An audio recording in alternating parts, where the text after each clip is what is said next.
सर्वे सन्तु निरामया सर्वे भद्राणि पश्यन्तु मा कश्चित् दुर्भाग् भवेत्। ओम। नमस्कार मित्रों, आपका फिर से स्वागत है मेरे YouTube चैनल साइंटिफिक योग में। तो आज हम जानेंगे कान से संबंधित रोगों के विषय में, योग के अंदर क्या क्या प्रावधान है कान से संबंधित रोगों को ठीक करने के लिए। तो कान में जो ज़्यादातर जो रोग दिखाई पड़ते हैं वो कान का बहना, कान के अंदर से मवाद का आना, ठीक है, कान के अंदर कुछ फुंसी वगैरह हो जाना, कान में दर्द होना, या फिर कान के अंदर आवाज़ें आना, सीटियाँ सी सुनाई देना, ठीक है, जिसको आप टिनिटस की प्रॉब्लम भी बोलते हो। ये बहुत ही कॉमन प्रॉब्लम हो गई आजकल अगर देखा जाए तो। टिनिटस की जो प्रॉब्लम है, कान में सीटी सी बजती रहती है, शी साएँ साएँ की आवाज़ आती रहती है, तो वो जो है वो टिनिटस के जो लक्षण हैं। तो इन सब में जो योग है वो काफ़ी कारगर साबित होता है बहुत सारी जगहों पे। तो आपको सिर्फ एक चीज़ का ध्यान रखना है कि जब आपको लगे कि आपका कान में भाई पानी आ रहा है, मवाद हल्की फुल्की मवाद आ रही है, या फिर हल्की कुछ सीटियाँ बज रही हैं, तो उस कंडीशन में आप अपने घर पे ये जो चीज़ें मैं बता रहा हूँ वो चीज़ें ट्राई करके आप उसको ठीक कर सकते हो, ठीक है। लेकिन आपको लगता है कि अगर कान के अंदर से खून आ रहा है, कुछ इस तरह का कुछ ज़्यादा सीवियर, बहुत ज़्यादा सीवियर पेन है, या कुछ इस तरह की चीज़ें हैं, तो आपको डॉक्टर के पास जाना चाहिए, ठीक है। वो ज़रूरी है क्योंकि वो कान का अंदरूनी मामला है, और वो अंदर किस तरह का क्या इन्फेक्शन हो गया, कोई बड़ी प्रॉब्लम तो नहीं है, तो वो उसको जांच करने के लिए आपको डॉक्टर के पास में जाना ज़रूरी है, क्योंकि अंदरूनी मामला है ये। तो बाकी आप शुरू में ट्राई करके देख सकते हो, जो एलोपैथी की दवाइयों के साथ साथ भी आप ये ट्राई कर सकते हो जो योग की क्रियाएँ हैं। तो इन योग की क्रियाओं के अंदर कुछ मुद्राएँ हैं, बंध हैं, और प्राणायाम है, और आसन है। तो ये चारों चीज़ें जो हैं वो इसमें काम करती हैं, ठीक है। तो और साथ में आयुर्वेद का भी हेल्प ले सकते हो, जिनको छोटी मोटी प्रॉब्लम है कि हल्का फुल्का पानी आ रहा है, या फिर थोड़ी बहुत कान में हल्का फुल्का दर्द है, तो उसमें भाई आप जो है जैसे तेल है, जो सरसों का तेल है, उसको हल्का सा गर्म करके, ठीक है, उसके अंदर थोड़ी सी लहसुन उसके अंदर डाल के, और उसको गर्म कर लें लहसुन डाल के, उस तेल को छान के, और हल्का सा बिल्कुल जब गुनगुना रह जाए थोड़ा सा, उसको तब कान में अपना डाल लें, 2-2 4-4 बूंद डाल लें, तो उससे भी रिलीफ मिलता है काफ़ी ज़्यादा। उसके बाद में थोड़ी देर के बाद में उसको ऐसे करके, जब मान लो 5-7 मिनट के बाद में उसको निकाल के उसको कान को अपना साफ़ कर लें, तो ये जो तेल जो चिपका रहेगा तो क्या हो, डस्ट पार्टिकल्स को अट्रैक्ट करेगा, और कान में फिर दूसरी जो इन्फेक्शंस वगैरह होने की संभावना भी बढ़ जाती है उससे। तो उसका थोड़ा सा ध्यान रखें कि बाद में सफाई अवश्य कर लें उसकी। इसके अलावा जो आयुर्वेद के अंदर जो हमारे एक आयुर्वेदिक पौधा है, जो ज़्यादातर बहुत सारी जगहों पे देखने को मिलता है, सुदर्शन का पौधा जो रहता है, ठीक है। तो सुदर्शन का पौधा आप इस पिक्चर में देख रहे होंगे, साइड में जो मैं पिक्चर डाल देता हूँ, उसमें देख रहे होंगे, ये पौधा तो बड़ा लाभकारी है। इसका कुछ नहीं करना, आपको कूटना है, इसके रस निकालना है, इसके कान में अपना 2-2 3-3 बूंदे जो हैं कान के अंदर इसके रस की टपका देनी है। तो ये कानों के लिए बहुत ही बढ़िया काम करता है ये सुदर्शन का जो पौधा है। इसके अलावा फिर हम बात कर लेते हैं योग संबंधित। तो योग में जो है, इसमें सबसे पहले तो एक जो हमारी मुद्रा है, ठीक है, जिसको आप शून्य मुद्रा के नाम से जानते हैं। शून्य मुद्रा कैसे होती है कि आपकी जो ये मध्यमा है, ठीक है, मध्यमा उंगली को आपको अंगुष्ठ मूल में लगा लेना, अंगूठे के मूल में लगा लेना, इस तरीके से, ठीक है, समझ गए होंगे, ये दिख रहे होगा आपको, इस तरीके से अंगूठे के मूल में लगा के, और ये जो मुद्रा बन गई आपकी, ये बन गई आपकी शून्य मुद्रा। ये कानों के लिए बहुत ही उपयोगी है, ठीक है। तो इस मुद्रा में आपको थोड़ी देर अभ्यास करना है, बैठे रहें 10 मिनट 15 मिनट 20 मिनट, इतनी देर तक आप बैठ के अपना बैठ सकते हो इस मुद्रा में बैठे। ये कानों के लिए बड़ा उपयोगी है योग शास्त्रों के अनुसार से।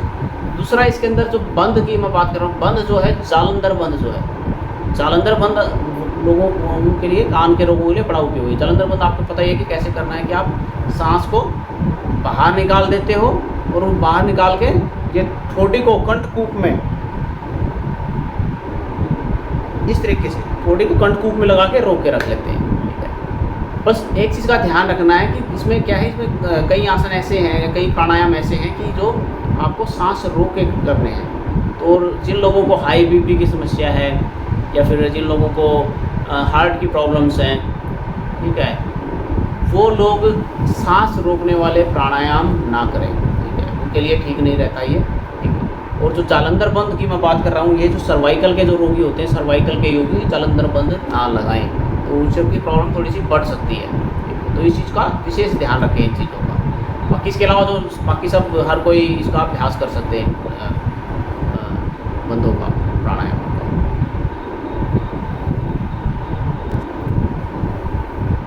तो इसमें प्राणायाम जो है, इसमें 3 प्राणायाम मुख्य हैं।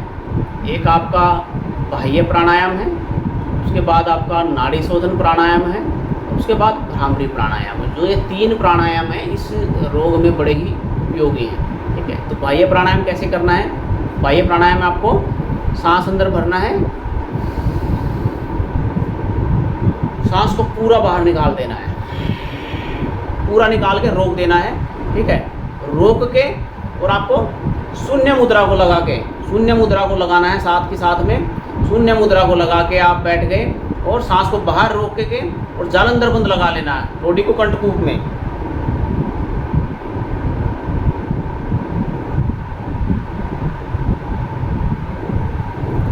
जितनी देर तक हो सके रोक के रखना है, कंफर्टेबली जितनी देर तक रोक सको, उसके बाद में सांस को धीरे धीरे इसको रिलीज कर देना है, ठीक है। तो आप देखोगे कि आपके जो ये मसल्स हैं, जो कान की मसल्स हैं, ये इन पे खिंचाव आएगा, यहाँ पे ब्लड फ्लो बढ़ जाएगा और जो भी आपके कान संबंधी जो रोग हैं वो नष्ट होने शुरू हो जाएंगे, ठीक है। तो आपको पता ही है कि रोग क्यों होते हैं, जहाँ भी भाई ब्लड का फ्लो रुक जाता है, जहाँ पे भी प्राण शक्ति नहीं पहुँच पाती, वहीं पे रोगों की उत्पत्ति होना शुरू हो जाती है। तो रोग जो ऑक्सीजन का फ्लो है, जो प्राणों का फ्लो है, वो बढ़ा देता है ये जो बंद है और ये जो प्राणायाम है, ठीक है। तो ये तो हुआ बाह्य प्राणायाम। इसके बाद में अगला आता है नाड़ी शोधन प्राणायाम, ठीक है। तो जिन लोगों को बीपी, हाई बीपी या फिर हार्ट की प्रॉब्लम है, वो लोग नाड़ी शोधन ना करके अनुलोम विलोम करें। अनुलोम विलोम तो सब चीज़ों के लिए लाभकारी है, तो स्पेशली ये वाले जो एरिया के लिए तो बहुत ही लाभकारी है। वैसे तो सारी चीज़ों के लिए, फेफड़ों के लिए, हर एक अंग के लिए लाभकारी है अनुलोम विलोम, लेकिन ये वाले जो पोर्शन है, आँखों के लिए, नाक के लिए, कान के लिए, गले के लिए बहुत ही ज़्यादा उपयोगी है अनुलोम विलोम, ठीक है। नाड़ी शोधन भी अनुलोम विलोम का ये ग्रुप है। अनुलोम विलोम में हम सांस लेते हैं, छोड़ते हैं, लेकिन नाड़ी शोधन में क्या है कि हम सांस जब भरते हैं और उसको रोक लेते हैं, ठीक है, रोक के फिर निकालते हैं, फिर भरते हैं, फिर निकालते हैं। तो इस तरीके से तो नाड़ी शोधन कैसे करना वो देख लेते हैं। नाड़ी शोधन में क्या है कि आपने, ठीक है, आपने आपकी जो विष्णु मुद्रा है वो लगा ले, फिर नॉर्मली भी कर सकते हैं आप, ऐसी कोई बात नहीं, ठीक है। तो उसमें आपने दाई नासिका को बंद किया, दाई नासिका को बंद करके बाई नासिका से आपने सांस को अंदर भरा, आराम आराम से, ठीक है।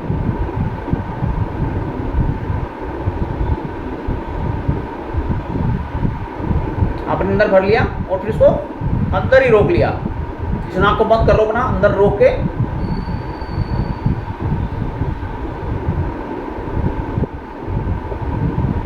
और साथ के साथ अगर जालंधर बंद लगा लोगे तो और उपयोगी हो जाएगा।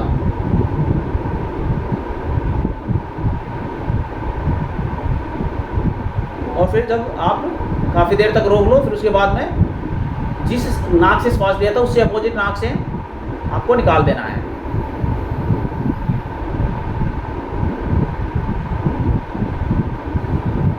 इसमें अनुपात जो रखना आपको, शुरू में आप भरने का, रोकने का और निकालने का अनुपात 1-1-1 का रख सकते हो, 1-1 का रख सकते हो। कि मान लो आपने 10 सेकंड में अंदर भरा तो 10 सेकंड आपने अंदर रोका और 10 सेकंड में निकाल दिया, ठीक है। लेकिन योग शास्त्रों के अनुसार जो सही अनुपात है वो होता है आपका 1-4 और 2 का अनुपात। 1-4-2 मतलब भाई आपने जैसे 10 सेकंड में आपने अंदर भरा, ठीक है, 40 सेकंड अंदर रोका और 20 सेकंड में उसको निकाला, ठीक है। जितना टाइम आप भरने में लगाते हो उससे 4 गुना टाइम रोकने में लगाते हो और 2 गुना टाइम जो है वो बाहर निकालने में लगाते हो, ठीक है। तो ये जो है सही अनुपात है इसके लिए, जो भी हमारे नाड़ी शोधन प्राणायाम है, ठीक है। तो ये था, आपने एक तरफ से कर लिया, फिर दूसरी तरफ से करना है, दूसरी तरफ से सांस भरा, फिर रोका और फिर दूसरे से निकाल दिया, ठीक है। तो ये एक साइकिल कंप्लीट हुआ। तो ऐसे ऐसे आपको कम से कम 8 से 10 प्राणायाम आपको करने हैं, ठीक है। और जो लोग मैंने बताया कि इनको हार्ट की या बीपी की प्रॉब्लम है, वो लोग ये रोकने वाला प्रक्रिया ना करें, रोकने के बिना जो अनुलोम विलोम में बदल जाएगा। फिर अनुलोम विलोम में क्या है कि आपको रोकना नहीं है, ठीक है। तो आप रोकोगे नहीं, बिना रोके आपको सांसों को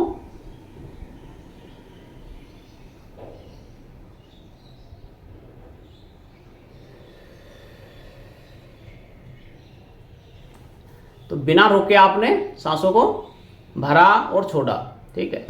अनुपात वही रहेगा 1 और 2 का, कि सांस जितना टाइम आपने भरने में लगाया उससे दुगना टाइम आपने छोड़ने में लगा दिया। ठीक, तो ये था आपका नाड़ी शोधन और अनुलोम विलोम, जो इसके लिए बड़े ही उपयोगी प्राणायाम है। ठीक है, इसके बाद जो तीसरा प्राणायाम जो आता है वो आता है आपका भ्रामरी प्राणायाम। ठीक है, भ्रामरी प्राणायाम आपका ये वाला जो सिस्टम है, ये वाला जो सिर वाला जो एरिया है, इसके लिए बहुत ही उपयोगी। तो भ्रामरी प्राणायाम कैसे करना है, आपको अंगूठों को से ये जो कैप है, ठीक है, ये जो कैप हैं कान के जो ढक्कन है ये साइड वाले, इनके ढक्कनों को अंदर की तरफ फोल्ड कर देना, ऐसे अंदर की तरफ, इससे आपको बाहर की कोई आवाज़ सुनाई नहीं देगी। ठीक है, ये उंगलियों को यहाँ पे रखना आईब्रोज के ऊपर, ये हल्की उंगली से ये हल्का सा वो टच करना है यहाँ पे, ऐसा नहीं कि बिल्कुल दबा नहीं देना, हल्का सा दबाना है। और ये यहाँ पे ऐसे, ये नासिका के यहाँ पे और ये मुंह के यहाँ पे। तो ये आपका इसका पूर्ण वो हो गया जो इसका स्थिति है भ्रामरी प्राणायाम की। कैसे करना, सांस आपने अंदर भरा और अंदर भंवरे की तरह गुंजन करते हुए सांस को निकालना है।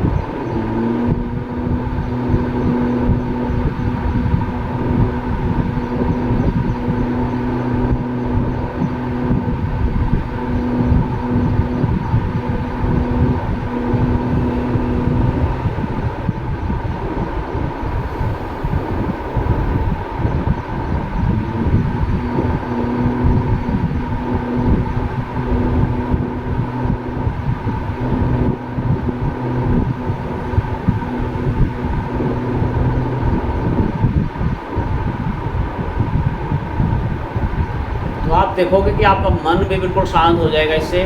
ठीक है, और इससे जो आपकी जो भी कानों के अंदर एक वाइब्रेशंस पैदा होगी, सिर के अंदर, कानों के अंदर, मुंह के अंदर पूरा एक वाइब्रेशन क्रिएट होनी शुरू हो जाएगी। वो वाइब्रेशन से क्या है कि आपके जो रोग हैं वो सारे के रोग ठीक होने शुरू हो जाएंगे। ठीक है, तो भ्रामरी प्राणायाम करने के बाद में आपने हाथों को इस तरीके से ऐसे रगड़ना है, आंखें बंद कंडीशन में ही, और उसको ऐसे पूरा, और कानों पे, तो ये इस तरीके से कर लेना। ये था भ्रामरी प्राणायाम।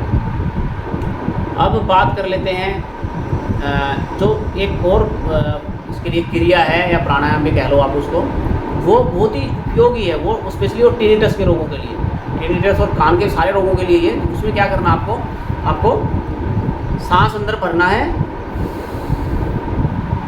और नाक को बंद कर लेना और मुंह को बंद रखना है। कानों के ऊपर प्रेशर आएगा, आराम आराम से धीरे धीरे प्रेशर आना, कानों से हवा का प्रेशर आपको लगेगा, कानों से हवा निकलेगी। ठीक है, कानों के ऊपर प्रेशर क्रिएट करें इस तरीके से।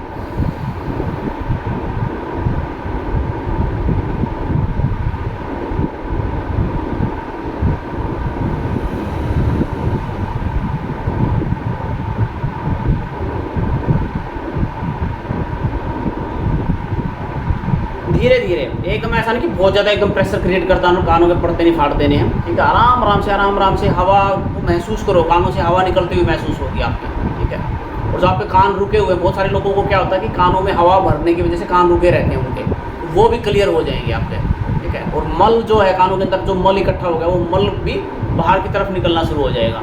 बहुत ही उपयोगी चीज़ है, बहुत ही उपयोगी क्रिया है ये, तो इसको अवश्य करें। इसको कम से कम 8 से 10 बार करें इस क्रिया को, तो आपको मिलेगा बहुत ज़्यादा लाभ। और टिनिटस के लिए तो बहुत ही रामबाण का काम करती है। फिर से करके देख लेते हैं। सांस अंदर भरा और मुंह में हवा को ले आए,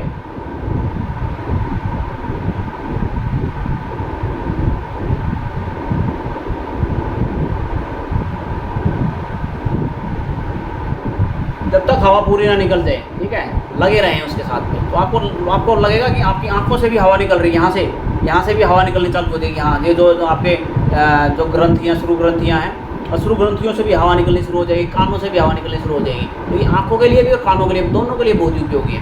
आंखों के लिए क्या है कि आंखों की जो गंदगी है उस गंदगी को भी साफ़ करता है ये, अंदर जो कफ जम गई है वो कफ को साफ़ करता है। कानों के अंदर भी जो भी ब्लॉकेज हो रखी है सारी की ब्लॉकेज को शांत करता है। बड़ा ही उत्तम क्रिया है, प्राणायाम कह लो इसको। ठीक है, तो ये अवश्य करें। इसके बाद आती है बारी आसनों की। तो आसनों में क्या है कि आसनों में इस पर जो एक करण पीड़ांतक आसन जो है वो इसके लिए रामबाण का कार्य करता है। करण पीड़ांतक आसन दिखा देते हैं कि कैसे करना है। तो करण पीड़ांतक आसन कैसे करना है, करण पीड़ांतक में क्या है कि आपको ऐसे लेट जाना है आराम से, पैरों को ऐसे कानों की तरफ लेके जाना है, ऐसे।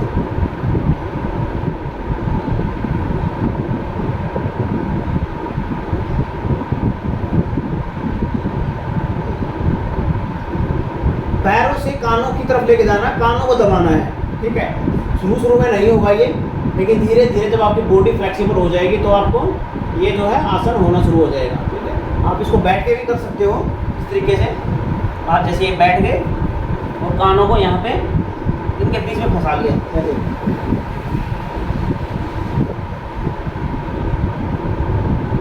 और इनको घुटनों से दबाओ इसको, ठीक है। तो जब आप इसको दबाओगे तो क्या है कि आपकी जो मसल्स हैं, ये सारी की सारी मसल्स यहाँ से यहाँ तक की जो मसल्स है वो खिंचाव आएगा उसके अंदर, कानों के लिए बड़ा मतलब उपयोगी होगा। कानों पे खिंचाव आएगा, कानों की मसल्स खिंचेगी और जो भी ये मसल्स हैं आपकी ठीक होनी शुरू हो जाएगी। इसके बाद में ये करने के बाद में थोड़ा मसल्स को रिलैक्स कर लें, ऐसे यहाँ पे इस तरीके से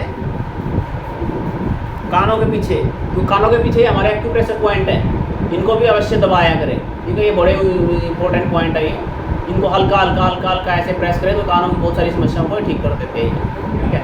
तो ये कुछ एक्यूप्रेशर के भी पॉइंट है, ये कानों के पीछे वाले, ये जो एक खड्डा होता है यहाँ पे कानों के पीछे, आप देखोगे ना यहाँ पे ये तो खड्डा है, ये खड्डा, इस खड्डे को ऐसे दबाएं, ठीक है। उसके बाद में हाथों के अंदर कुछ पॉइंट होते हैं आपके, ये पॉइंट है जैसे ये, ठीक है। ये दोनों उंगलियों के बीच वाला जो पॉइंट है ये पॉइंट दबाएं। ये एक्यूप्रेशर पॉइंट है कानों के रोगों के लिए, ये कानों के रोगों में बड़ा लाभकारी सिद्ध होते हैं दोनों तरफ, ये पॉइंट जैसे। इसके अलावा ये वाला पॉइंट जो है, ये जो हमारी सबसे छोटी उंगली है और ये वाली उंगली है, दोनों के ये वाले पॉइंट जो हैं ये भी कानों के पॉइंट है, ये भी बड़े उपयोगी हैं इसके लिए, कानों के रोगों के लिए, ठीक है। तो इनको भी दबाते रहें, कोई नुकसान तो है नहीं, कोई तो अच्छी चीज़ है, कुछ ना कुछ बेनिफिट ही मिलेगा आपको इसको दबाने से, ठीक है। तो ये थे जो हमने बात की, कुछ बंद थे, कुछ आसन हैं, प्राणायाम हैं, कुछ हमने एक्यूप्रेशर के पॉइंटों के बारे में भी डिस्कस किया जो कानों के रोगों के लिए बड़े उपयोगी हैं। तो कान हैं तो बाहर की सारी चीज़ें सुनाई देंगी, तो आप कम्युनिकेशन कर सकते हो। अगर कान आपके ख़राब हो जाते हैं तो आपका कम्युनिकेशन बिल्कुल टूट जाता है, क्योंकि ना ही तो आप दूसरों की बात को सुन सकते हो, और जब दूसरों की बात नहीं सुन सकते हो तो दूसरों को आप क्या रेस्पॉन्ड करोगे। कान बहुत ही इंपॉर्टेंट अंग है शरीर का, इसकी देखभाल करें। इसी के साथ